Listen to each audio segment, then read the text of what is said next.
Nikita Mirzani setelah sudah ditahan sekarang, tapi ada laporan baru nih Bang, tentang undang-undang pencemaran nama baik melalui ITE. Itu bagaimana nanti hukumnya Bang? Jadi Nikita Mirzani kan sudah dilaporkan karena kasus pemerasan undang-undang ITE dan sama kan, pencemaran nama baik. Pencemaran nama baik, pemerasan dan TPPU dalam satu laporan polisi. Sama satu lagi kekerasan. Kekerasan apa? Kekerasan, penganiayaan. Iya, tapi ini dalam 3 pasal ada satu laporan polisi kan, sehingga Nikita Mirzani ditahan. Karena dia ditahan dalam satu laporan polisi, dia akan diproses itu satu laporan, begitu, sampai dipersidangkan dan sampai diputus secara pidana. Jadi diputus misalnya 5 tahun. Nah, ini satu laporan polisi. Nah, ini kemudian ada laporan satu lagi yang berbeda, yaitu Nikita Mirzani dilaporkan karena kekerasan. Lakukan kekerasan kan, namanya penganiayaan kan. Nah, itu satu laporan polisi lagi berproses juga. Baru ada laporan satu lagi kan dari pihak yang berbeda, korban yang berbeda juga, yaitu pencemaran nama baik. Jadi ada 3 laporan polisi yang masing-masing berbeda dan pelapornya, korbannya berbeda juga. Nah, Nikita Mirzani ini akan menghadapi yang namanya proses hukum yang ada 3 yang berbeda, dan dia harus mengikuti ini semua. Kalau dia kemudian di 3-tiganya diputus bersalah dan di 3-tiganya kemudian dia dihukum, nah siapa yang lebih dahulu putusannya itu? Kalau dia lebih dahulu putusan pemerasan, misalnya dihukum 5 tahun, dia harus mengikuti dulu hukuman yang 5 tahun ini. Nah, tapi kalau di laporan berikutnya dia dihukum 2 tahun, setelah dia keluar dari yang 5 tahun tadi, dia kemudian dihukum lagi 2 tahun, begitu. Nah, setelah dia keluar yang 2 tahun itu udah 7 tahun tuh. Ternyata di laporan berikutnya kekerasan, dia dihukum misalnya setahun. Dia udah keluar, dihukum lagi dia setahun. Jadi totalnya 8 tahun, begitu. Kalau kayak gitu nanti mengikuti urutannya sesuai dari perkapan laporannya atau bagaimana? Laporan terdahulu yang diputus. Jadi siapa yang lebih dulu diputus si korban nih laporannya, Nikita Mirzani akan menjalankan itu terlebih dahulu.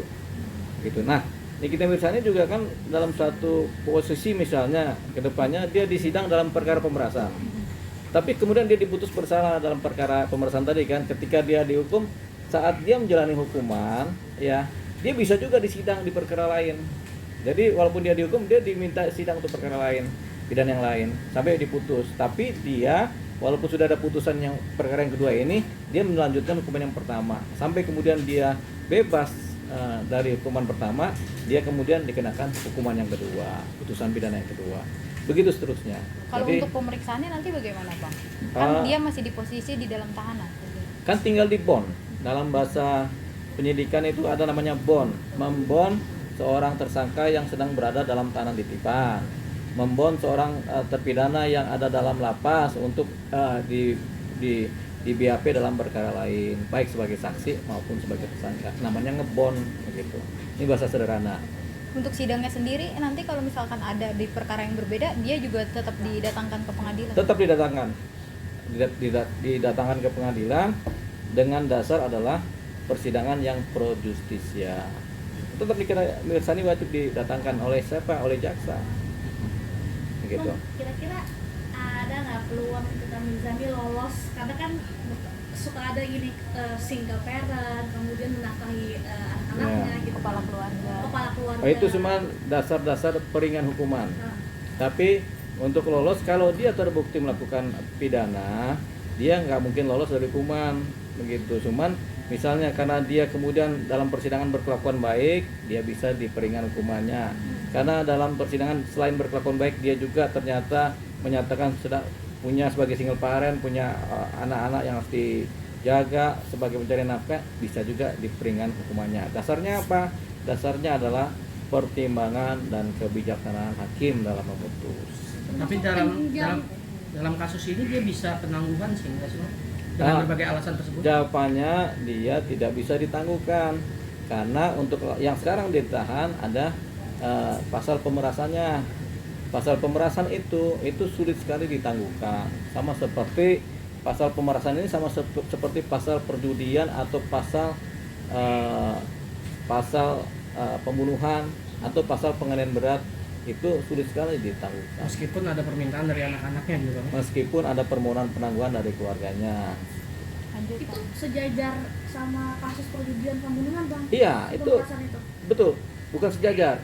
Pola-pola kriminal yang dianggap setara. Pembunuhan itu nggak bisa dilepaskan, nggak bisa ditangguhkan. Perjudian juga nggak bisa ditangguhkan. Apalagi penganiayaan berat tidak bisa ditangguhkan. Narkotika tidak bisa ditangguhkan, termasuk juga pemerasan tidak bisa ditangguhkan. Walaupun ada hak dari para tersangka dan keluarganya atau pengacaranya untuk mengajukan permohonan penangguhan penahanan. Termasuk penjamin yang kemarin dia. Walaupun ada penjamin, begitu juga. Apakah pernah ada kita dengar seorang pembunuh kemudian ditangguhkan penahanannya? Jawabannya belum pernah kita dengar. Apakah ada seorang yang melakukan perjudian ketangkap kemudian ditangguhkan penahanannya? Jawabannya sekarang sudah kita tidak dengar lagi ada penangguhan. Demikian juga pemerasan. Bang, diringankan itu berarti ancaman hukumannya berkurang itu Bang ya Bang? Tuntutan tetap dari kebijakan atau dari kebijakan dari kejaksaan ya. Tapi hukuman ini kemudian bisa lebih ringan dari tuntutan jaksa karena hakim punya pandangan-pandangan yaitu dasar peringan hukuman, kemudian apalagi dasar mungkin ada dasar pembenar sedikit gitu. Tapi ketika belum P21 dan masih P19 tapi kejaksaan terus membalikkan berkas perkara ke kepolisian, itu bagaimana, Pak? Itu P18 P19 itu artinya ini ya bundel-bundel perkara baik bukti-bukti saksi ada yang belum lengkap dan belum sempurna untuk disidangkan. Jadi setelah kemudian pihak penyidik menyerahkan berkas ke jaksa kemudian menganalisa nih apakah sudah lengkap apa belum. Kalau belum apa yang kurang, misalnya kurang saksi ini, kurang keterangan ini, bukti kurang ini, dikembalikan lagi ke kejaksaan lewat P18 dan P19.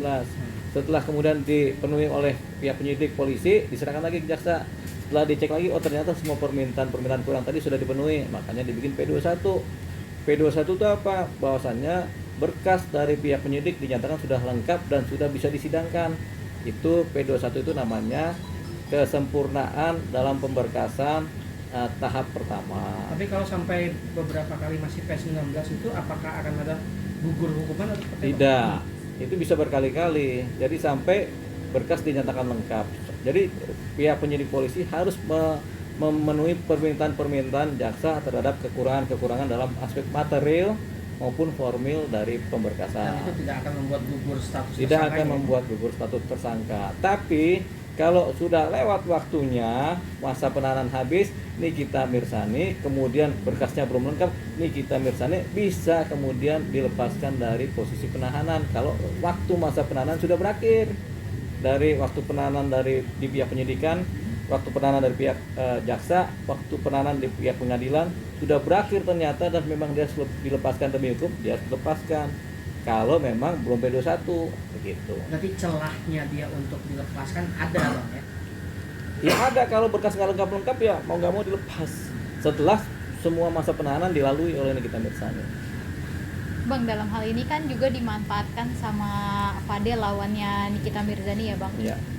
yang melakukan kekerasan seksual terhadap anaknya NM Ya. yang masih di bawah umur. Karena dia menyebut soalnya penangguhan penahanannya sulit untuk dilakukan karena kekerasan seksual itu benar Bang? Benar, kekerasan seksual, percabulan, kekerasan seksual, aborsi, pembunuhan itu satu paket di mana tidak ada penangguhan penahanan. Gitu makanya upaya dari keluarga Fadel untuk memohon penangguhan penahanan ya nggak bisa. Upaya mereka juga supaya Nikita Mirzani cabut laporan juga nggak bisa juga. Kenapa? Selain Nikita Mirzani belum tentu mau cabut laporan, perkara yang dikerjakan oleh Fadel ini bukanlah perkara delik aduan, delik pidana publik. Aborsi itu delik pidana publik, percabulan itu delik pidana publik, sehingga tidak bisa, walaupun laporan nggak bisa dicabut gitu. Kita udah minta cabut laporan tetap nggak bisa, tetap ini harus diproses secara hukum. Berarti tidak bisa meringankan juga ya Bang? Tidak ada dasar peringan. Jadi kayak pembunuhan ini, ada kita melaporkan terjadi pembunuhan, terus kita mau cabut laporan kan, nggak bisa. Ini tindak pidana publik di mana yang rugi selain korban, keluarga korban, yang rugi adalah masyarakat. Rasa keadilan masyarakat mengalami kerugian. Tapi kan Bang, orang tuanya juga mencabut. Kan orang tuanya sempat melaporkan Nikita Mirzani kasus penghinaan dan lain-lain. Ya. Itu berharap juga mendapatkan keringanan dan itu juga sulit ya Bang? Sulit. Kalau orang tuanya si Fadel mencabut laporannya terhadap Nikita, itu laporan penghinaan. Penghinaan itu delik aduan, nah, pidana aduan, sehingga boleh dicabut. Nah, kalau laporan Nikita terhadap Fadel adalah delik pidana publik, itu nggak bisa dicabut, begitu. Jadi ada delik pidana aduan, delik aduan, ada delik pidana publik yang umum, ini yang nggak bisa dicabut. Nah, yang bisa dianggap sebagai delik aduan adalah misalnya perzinahan, penghinaan, pencemaran nama baik, itu delik aduan. Kalau delik pidana publik, pembunuhan, perjudian, percabulan, perkosaan, pemerasan, itu delik pidana publik. Apa sih Bang mungkin yang sulit untuk melakukan penangguhan? Apa yang tadi disebutkan Abang itu ada pengecualian itu ya Bang? Iya, betul. Yang bisa ditangguhkan mungkin penipuan biasa, nah, gitu, atau penghinaan, itu bisa ditangguhkan. Apalagi atau perzinahan, ditahan misalnya nih, tapi ditangguhkan bisa. Atau ada aspek-aspek hukum perdata di mana terjadi kontrak-kontrak yang semi-semi penipuan, nah, itu masih bisa ditangguhkan. Tapi kalau udah sifatnya kekerasan, pembunuhan, itu nggak bisa ditangguhkan. Berarti nggak ada relevansinya ya Bang, mau keluarganya begitu? Iya, nggak ada relevansinya. Jadi pekerjaan yang sia-sia. Cuman ada dasarnya, yaitu dasar memaafkan. Artinya keluarganya Fadel memaafkan apa yang dilakukan oleh Nikita Mirzani. Itu aja paling. Bang, peluang dari anak perempuan si Laura Bang untuk ikut terlibat sejauh apa Bang? Karena ada rencana mau diaduin Bang dengan tuduhan dia yang meminta untuk aborsi Gimana, gitu Bang. Bisa ikut gak Bang? Begini, Bikin laporan baru ya mungkin. begini, bisa juga bikin laporan baru. Tapi kan si Laura pada waktu kejadian kan masih di bawah umur, sehingga kekuatan dia melakukan upaya sendiri itu dianggap belum bisa masuk karena anak di bawah umur kan. Kalau dia anak di bawah umur kemudian dia melakukan sendiri, itu persoalan pidana anak di bawah umur. Tapi kalau dia berbarengan dengan orang dewasa, yang dipersoalkan orang dewasanya, dia jadi korban gitu. Walaupun dia ikut melakukan, kan pasti dia melakukan juga kan, karena kan dia yang aborsi. Mungkin ada dokter atau ada, tapi ada atas supervisi dari orang dewasa. Jadi begitu. Tapi kalau dia sendiri sebagai anak di bawah umur tanpa ada siapa-siapa, kemudian dia melakukan aborsi, itu kan aborsi pribadi kan. Tapi dia di bawah umur, ini ada deliknya, delik anak di bawah umur gitu. Berarti Gitu. Laura nggak ada pidananya Bang? Sementara karena dia ada supervisi dari si yang mengatur-ngaturin, kan dianggap di korban jadinya. Karena dia ngatur nih siapa, si Fadel, ayo kita ini aja, walaupun mereka sepakat begitu, tetap yang dewasa ini yang bersalah. Kecuali umur Laura itu sudah lebih Bang ya. Kalau umur Laura udah di atas 18, 19 sudah mengerti, Laura itu bertanggung jawab terhadap apa yang dilakukan oleh dia, aborsi tadi. Tindakan yang dilakukan dianggap dia tahu secara baik gitu. Aman? Oke Bang.